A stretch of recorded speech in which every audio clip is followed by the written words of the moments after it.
आकाश भूमि news राष्ट्रीय समाचार पत्र व वेब न्यूज चैनल निडर पत्रकारिता की एक अनोखी झलक। भारतीय जनता पार्टी के जिलाध्यक्ष विनय श्रीवास्तव ने जनपद के बाढ़ प्रभावित इलाकों का किया दौरा। कटान वाले इलाकों में लोगों से सतर्क रहने का किया आग्रह। बोले प्रशासन की ओर से कटान रोकने के लिए प्रयास किया गया लेकिन कारगर साबित नहीं हुआ। आने वाले समय में और बेहतर तरीके से कटान रोकने का प्रयास किया जाएगा। आइए जानते हैं जिलाध्यक्ष विनय श्रीवास्तव ने गंगा के तटीय इलाकों में रहने वाले लोगों से क्या अपील की। मुख्यमंत्री योगी आदित्यनाथ जी ने नमस्कार। छिछुआ के कटान के वास्ते कटान पे है जहाँ 4.5 करोड़ रुपए का एक बंधा बनवाया था, लेकिन वो बंधा पूरी तरह से इंजीनियरिंग के सिस्टम को फॉलो नहीं किया, जिससे कटान हो रही है। कुछ कम जरूर है, लेकिन जितनी कटान रुकनी चाहिए थी उतनी आशा पूरी नहीं हुई। और ये क्षेत्र गंगा का ये क्षेत्र जो है, फिर भविष्य में मेरी मांग रहेगी ये क्षेत्र में कटान न हो। एक्चुअली बड़ा दुखद रहा है। कोनिया क्षेत्र यहाँ गंगा तीनों तरफ से घेरती हैं इस जिले के बॉर्डर को, और हरिरामपुर गांव का 2700 एकड़ जमीन ये कटान में जा चुका है। इसकी कटान रोकने की मांग सदन में भी सांसद लोगों ने उठाया था, लेकिन सबसे पहला प्रयास माननीय योगी आदित्यनाथ जी ने उसका संज्ञान लिया। गंगा की कटान का जिस गांव में मैं खड़ा हूं, यहाँ 900 एकड़ जमीन कट चुकी है, और जब जब बाढ़ आती है तब तक यह भयावह दृश्य उपस्थित होता है। लेकिन पहले की अपेक्षा कटान कम है। आगे हम मांग करेंगे कि ये जो काफ़ी गहरा है गंगा, और यहाँ जहाँ से ये मेन ठोकर लेती है गंगा, वहाँ भी एक बांध की ज़बरदस्त आवश्यकता है। तो एक ये करीब 1.5 किलोमीटर का जो क्षेत्र है, इस पे बंधा अगर बंधेगा तभी हमारे ज़िले की ज़मीन बचेगी और यहाँ के रहने वाले बासिंदे सुरक्षित होंगे। यही हमारी ये व्यवस्था का अवलोकन है। और सरकार हमारे ज़िले में जहाँ जहाँ बाढ़ आई है वहाँ वहाँ राहत कार्य करने में अपनी पूरी तेज़ी बरत रही है। और अभी इटहरा की नदी के किनारे के लोगों को विस्थापित किया गया है एक विद्यालय में। इसी तरह से रामपुर घाट में भी लोगों को विस्थापित किया गया है विद्यालय में। सबके भोजन पानी का उचित प्रबंध सरकार कर रही है, और सरकार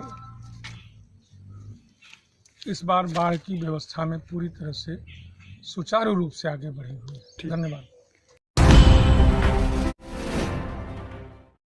प्रधानमंत्री पर अभद्र टिप्पणी करने पर युवक गिरफ्तार।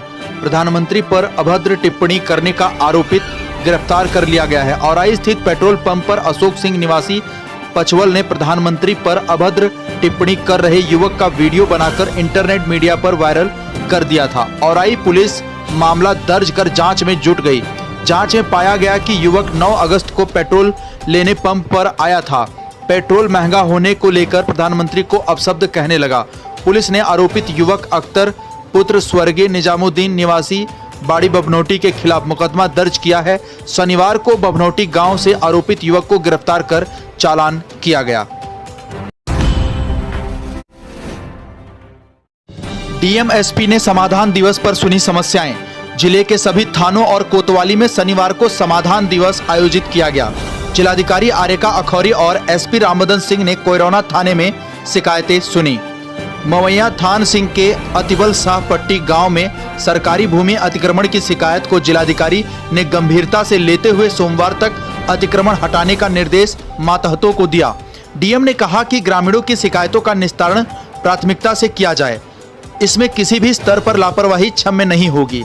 प्रभारी निरीक्षक खुर्शीद अंसारी ने बताया कि समाधान दिवस पर कुल 21 मामले आए, जिनमें 10 का निस्तारण मौके पर किया गया। चौरी थाने में आए 5 प्रार्थना पत्र में 1, दुर्गागंज थाने में आए 10 मामलों में 5, जबकि औराई में 6 मामलों में 2 निस्तारित हुए। ज्ञानपुर कोतवाली में कुल आए 15 प्रार्थना पत्र में 6 का ही निस्तारण हो सका। सोमवार से खुलेंगे माध्यमिक विद्यालय। कोरोना संक्रमण की पहली और दूसरी लहर में कई माह तक स्कूल बंद होने से बच्चों की शिक्षा प्रभावित हुई है। हालांकि ऑनलाइन कक्षाएं शुरू रही, लेकिन ज्यादातर छात्र छात्राएं इससे लाभान्वित नहीं हुए। अब एक बार फिर माध्यमिक स्तर के संचालित सभी हाई स्कूल व इंटर कॉलेज सोमवार से खुल जाएंगे। इससे बच्चे उत्साहित हैं। वहीं अभिभावकों का कहना है कि स्कूलों में कोरोना गाइडलाइन का पालन होगा तो खुशी से बच्चों को स्कूल भेजा जाएगा। विभूति नारायण राजकीय इंटर कॉलेज के प्रधानाचार्य प्रेमचंद यादव ने बताया कि शासन के निर्देशानुसार सोमवार को कोविड-19 को ध्यान में रखते हुए विद्यालय खोले जाएंगे। शिक्षण कार्य 2 पालियों में किया जाएगा। पहली पाली 8 से 12 तक चलेगी, वहीं दूसरी पाली 12:30 से 4:30 बजे तक चलेगी। गंगा का जलस्तर बढ़ने के कारण प्रभावित तटवर्ती इलाकों में जनप्रतिनिधियों संग आला अधिकारियों ने बांटी राहत सामग्री। भदोही जनपद के कोयरौना कोतवाली क्षेत्र के कटरा चौकी अंतर्गत छेचुआ गांव में भदोही सांसद रमेश बिंद एवं जिलाधिकारी भदोही आर्यका अखौरी एवं पुलिस अधीक्षक रामबदन सिंह ने पहुंचकर बाढ़ प्रभावित गांवों का निरीक्षण किया। इसके साथ ही गंगा का जलस्तर बढ़ने के कारण जिन लोगों के घर पानी में डूब गए थे और वे लोग अपने घरों को छोड़कर स्कूल में आश्रय लिए हुए थे, उन लोगों के परिवारों को मुख्यमंत्री राहत किट का वितरण किया। एक हफ्ते की संपूर्ण राशन सामग्री का वितरण किया गया। इसके साथ ही भदोही सांसद रमेश चंद बिंद ने छेचुआ गांव का निरीक्षण किया और ग्रामीणों से मिलकर उनकी समस्याओं को सुना। हालांकि इस समय गंगा का जलस्तर लगातार कम हो रहा है, जिसको देख गंगा के तटीय क्षेत्रों में रहने वाले लोगों ने राहत की सांस ली। इस मौके पर भदोही जिलाधिकारी आर्यका अखौरी एवं पुलिस अधीक्षक रामबदन सिंह, डीग मंडल अध्यक्ष डॉक्टर रमाशंकर सिंह, जिला मंत्री प्रेम शंकर तिवारी, दिनेश सिंह, मंडल महामंत्री डॉक्टर कौशलेंद्र सिंह, शिवराज सिंह, जय पांडे, भारत भूषण सिंह, डॉक्टर अरुण सिंह, मंडल महामंत्री चित्रेश तिवारी आदि लोग उपस्थित रहे। से कह करके ये गांव की जो समस्या है, ये बाढ़ पीड़ितों की जो समस्या है, इसको निस्तारण कराएं, अन्यथा जो 5 करोड़ का ये लूट खसोट किए हैं, इनके विरुद्ध मुकदमा कायम होगा। आप इनसे कहो कि ऐसे स्थिति में तत्काल ये गांव में आकर के देख करके ये जितना चाहे 100-200 बोल्डर की जरूरत पड़ती है, इनको गिरवा के तत्काल काम कराएं।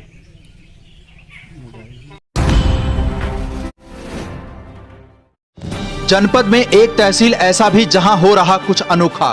खबर जनपद भदोही के तहसील औराई से है, जहां तहसीलदार औराई देवेंद्र यादव ने पूरे तहसील भवन को दुल्हन की तरह सजाया है।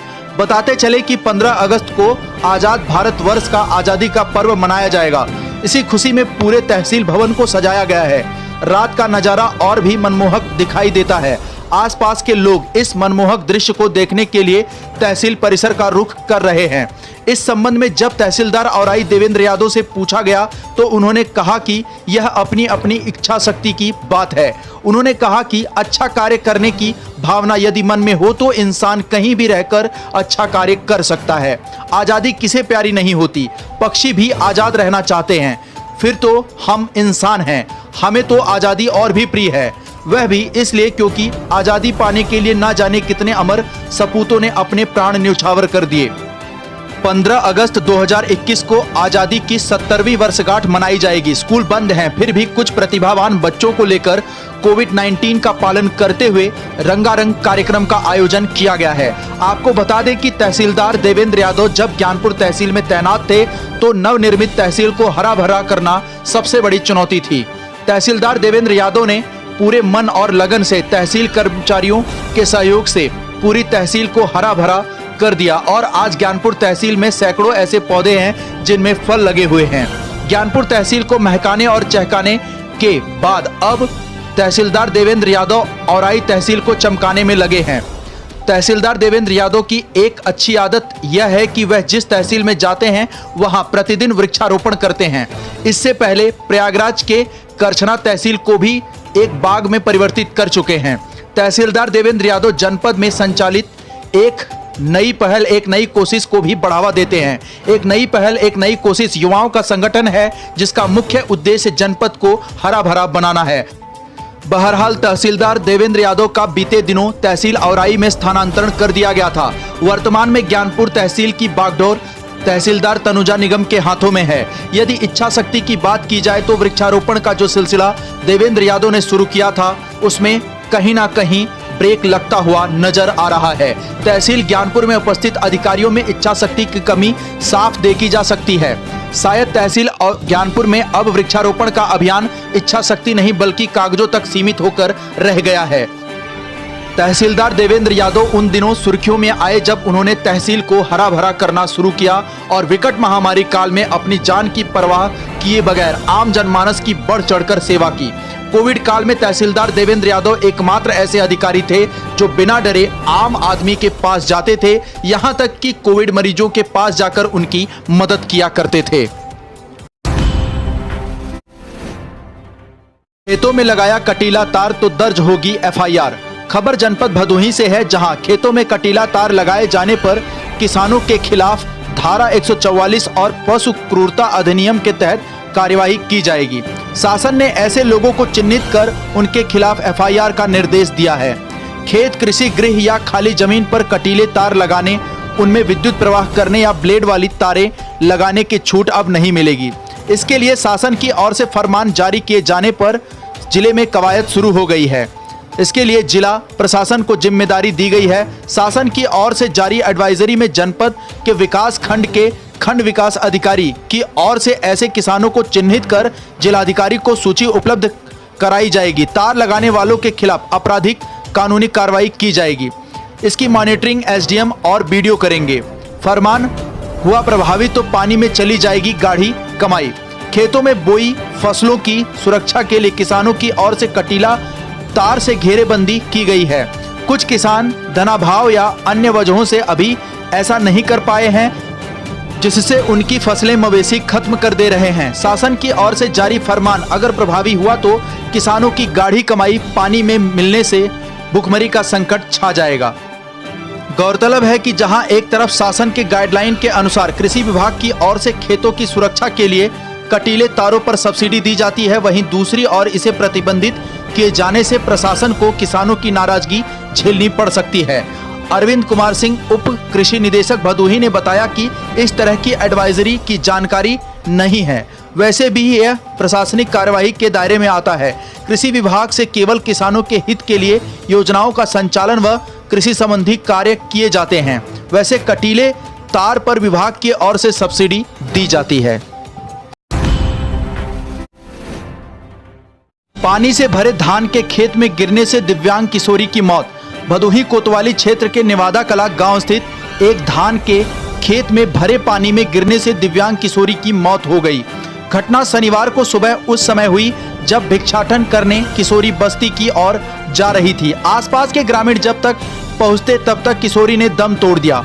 सूचना मिलते ही पहुंची पुलिस ने आवश्यक कार्रवाई के बाद शव को पोस्टमार्टम के लिए भेज दिया।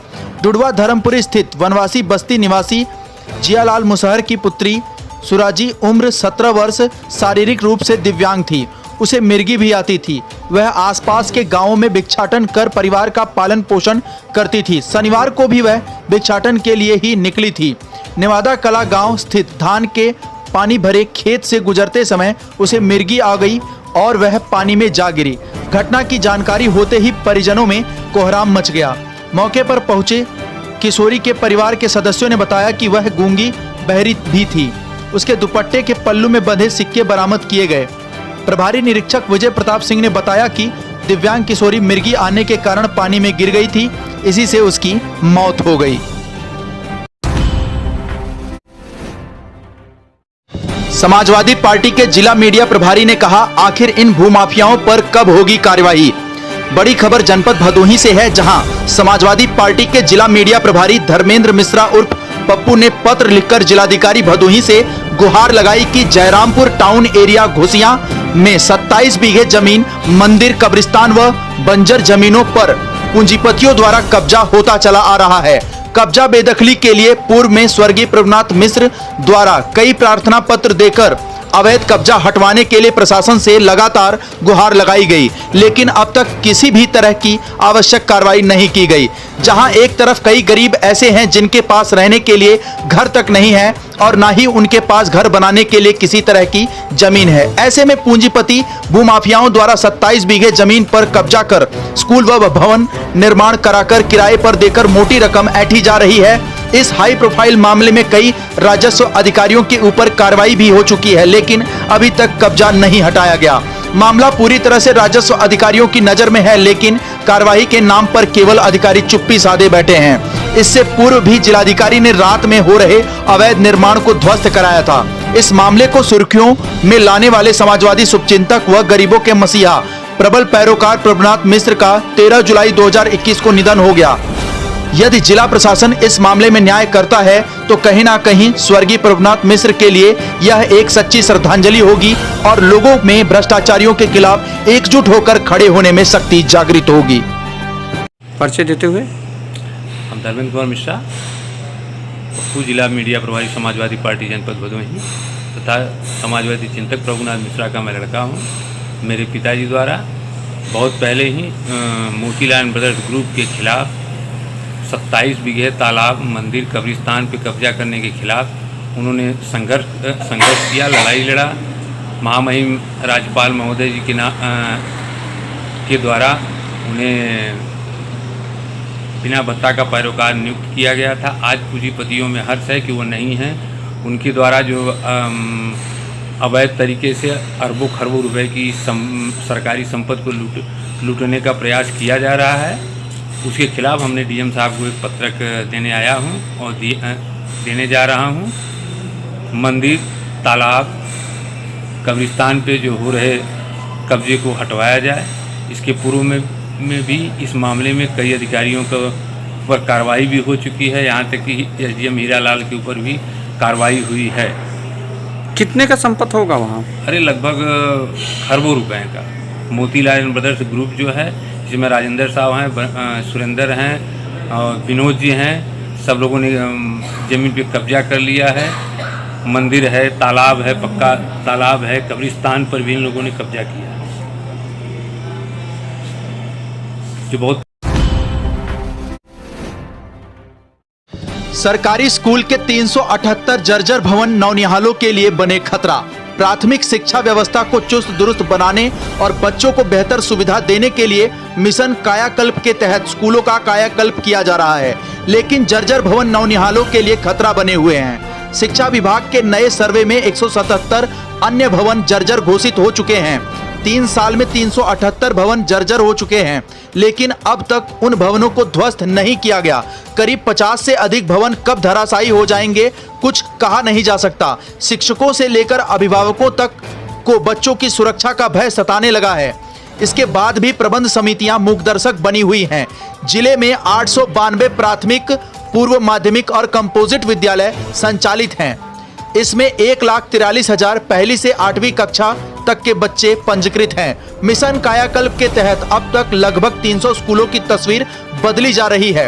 उक्त स्कूलों में तमाम सुविधाएं कॉन्वेंट से बेहतर हो रही हैं, लेकिन 150 प्राथमिक, पूर्व माध्यमिक विद्यालयों के 378 भवन जर्जर घोषित हैं, जिसमें 177 भवन अप्रैल 2021 में जर्जर घोषित हुए। इनकी छतें, दीवारें, फर्श, खिड़की, दरवाजे सब जर्जर हो गए हैं।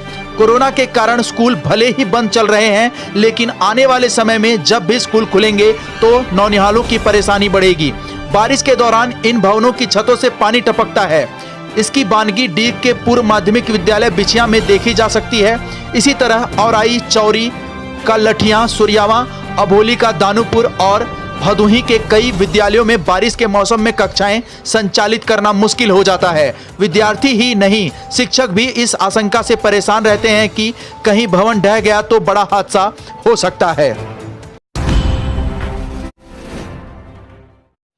जानिए आखिर किस तरह के आवेदन लंबित मिले तो चलेगा प्रशासन का हंटर। सीडीओ ने लगाई कड़ी फटकार।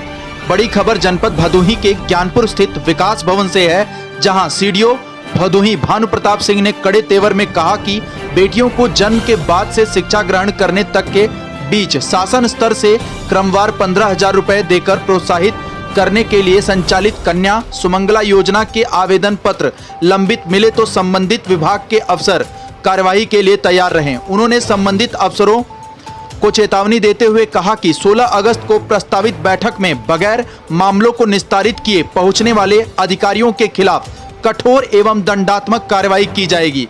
उन्होंने कहा कि शासन की मंशा है कि महिलाओं को आर्थिक रूप से सशक्त बनाया जाए। ऐसे में लापरवाह कर्मचारियों की वजह से शासन की इस मंशा पर कहीं ना कहीं पानी फिरता नजर आ रहा है, जो किसी भी कीमत पर बर्दाश्त नहीं किया जाएगा।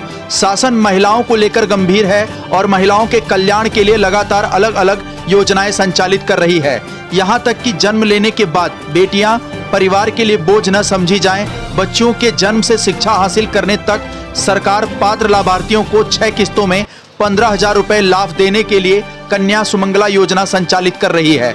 निर्देश है कि योजना के प्रचार प्रसार में कोई कोर कसर बाकी न रह जाए। साथ ही पात्र लाभार्थियों को प्राथमिकता के साथ लाभान्वित किया जाए। इसके बाद भी आवेदन पत्रों के निस्तारण में उदासीनता बरती जा रही है। स्थिति यह है कि विभिन्न अधिकारियों के स्तर पर 1622 आवेदन पत्र लंबित हैं। अब देखना होगा कि सिर्फ लापरवाह अधिकारियों के लिए यह चेतावनी है या समयानुसार कड़ी कार्रवाई की जाएगी, जिससे लापरवाह अधिकारियों पर लगाम लगाई जा सके। जनपद भदोही से बड़ी अपडेट। संदिग्ध स्थिति में बेहोश मिला युवक, मौत। ऊंच थाना क्षेत्र के सुभाष नगर बाजार के समीप शुक्रवार को सुबह सड़क किनारे बेहोश मिले दिलीप बिंदु उम्र 23 वर्ष की अस्पताल में मौत हो गई। मामले की संदिग्धता को भांपते हुए पुलिस ने शव को पोस्टमार्टम के लिए भेज दिया। साथ ही मामले की जांच शुरू कर दी है। उधर घटना की जानकारी होते ही स्वजनों में कोहराम मच गया। कोयरौना थाना क्षेत्र के मझगवा गांव के दिलीप अपनी बुआ के उर्मिला देवी निवासी रिगजिया हड़िया प्रयागराज के यहां रहकर पेंटिंग का कार्य करता था। 2 दिन पहले वहां जाने के लिए घर से निकला था, जबकि शुक्रवार को सुबह उसके सुभाष नगर में बेहोश मिलने पर पुलिस ने उसे वहीदा नगर स्थित अस्पताल पहुंचाया, जहां कुछ देर बाद उसकी मौत हो गई। जानकारी होने पर पिता रामविलास बिंद व अन्य स्वजन भी अस्पताल पहुंच गए। पुलिस ने शव को पोस्टमार्टम के लिए भेज दिया। आशंका जताई जा रही है कि किसी विषाक्त पदार्थ के खा लेने से उसकी मौत हो गई। वैसे पोस्टमार्टम रिपोर्ट आने के बाद ही स्थिति स्पष्ट हो सकेगी। वह 2 भाइयों में बड़ा था। माता भगवंती देवी पुत्र के मौत की खबर मिलते ही बेहोश हो गई। एसओजी प्रभारी समेत 20 पुलिसकर्मियों के खिलाफ वाद दाखिल, घर में घुसकर मारपीट का आरोप। भदोही जिले में एसओजी प्रभारी समेत 20 पुलिसकर्मियों की मुश्किलें बढ़ गई हैं। औराई के कैयरमऊ गांव में महीने भर पूर्व घर में घुसकर लूट और मारपीट का वाद मुख्य न्यायिक दंडाधिकारी की अदालत में प्रस्तुत किया गया। इसकी सुनवाई के लिए 24 अगस्त की तिथि मुकर्रर की गई है। कैयरमऊ निवासी श्यामधर विश्वकर्मा ने आरोप लगाया कि 9 जुलाई को रात में 12 बजे उसकी 4 दीवारी गिराकर 3-4 पुलिस की गाड़ियां अचानक घुस गई। जबरदस्ती दरवाजा खुलवाकर बच्चों और महिलाओं के साथ मारपीट की गई और अश्लील शब्दों का प्रयोग किया गया। महिलाओं के गले से सोने की चेन लूट ली गई। इसके साथ ही शिकायतकर्ता के नाम लाइसेंसी राइफल व कारतूस बैग ले लिया गया और उसके भाई की 1 नाली लाइसेंसी बंदूक व घर के सभी मोबाइल व लैपटॉप लूट लिए गए। घर में रखी नकदी समेत एटीएम कार्ड व पासबुक ले लिया गया। इतना ही नहीं, घर में खड़ी बुलेट मोटरसाइकिल उठा ले गए। उसके बाद मारपीट कर घायल कर दिया। प्रकरण में शिकायतकर्ता ने पुलिस के उच्चाधिकारियों को शिकायती पत्र भेजा और दूसरे दिन ही मुख्यमंत्री के पोर्टल पर भी शिकायत की। मामला हाई प्रोफाइल होने पर पुलिस ने उसके लड़के को लूट में गिरफ्तारी कर घर से लूटे सामान की बरामदगी दिखा दी। इस मामले में मुख्य न्यायिक दंडाधिकारी की अदालत ने सुनवाई के लिए 24 अगस्त की तारीख नियत की। बहरहाल मामले में कितनी सच्चाई है, यह तो आने वाला वक्त ही बताएगा। जनपद भदोही से बड़ी अपडेट। डीएम को पत्र लिखकर मांगी इच्छा मृत्यु, जानिए क्या है पूरा मामला। भदोही जिले के नगर पालिका परिषद गोपीगंज के वार्ड नंबर 16 निवासी हरीशचंद विश्वकर्मा उम्र लगभग 45 वर्ष ने न्याय न मिलने से नाराज होकर गुरुवार को डीएम आरेका अखौरी से इच्छा मृत्यु की मांग की। प्रार्थना पत्र सौंपकर आरोप लगाया कि सरकारी गली मार्ग में दबंग ने जनरेटर रूम, शौचालय का निर्माण कर अतिक्रमण कर रखा है। इनकी शिकायत करने के बाद भी नगर पालिका, सदर तहसील और पुलिस प्रशासन कोई कार्यवाही नहीं कर रहा है। गत वर्ष पीएम आवास के लिए पात्र चयनित होने पर हरिश्चंद्र विश्वकर्मा अपनी जमीन में निर्माण कराना चाहता है। आरोप है कि इसी जमीन से सटी आवागमन की गली पर अतिक्रमण किए दबंग नोटिस भिजवा रहे हैं। 1 माह पहले मानसिक रोग से पीड़ित भाई के खिलाफ पुलिस ने शांति भंग की कार्रवाई कर दी। इतना ही नहीं, विनियमितीकरण के जेई बार बार नोटिस देकर आवास का निर्माण रोक रहे हैं।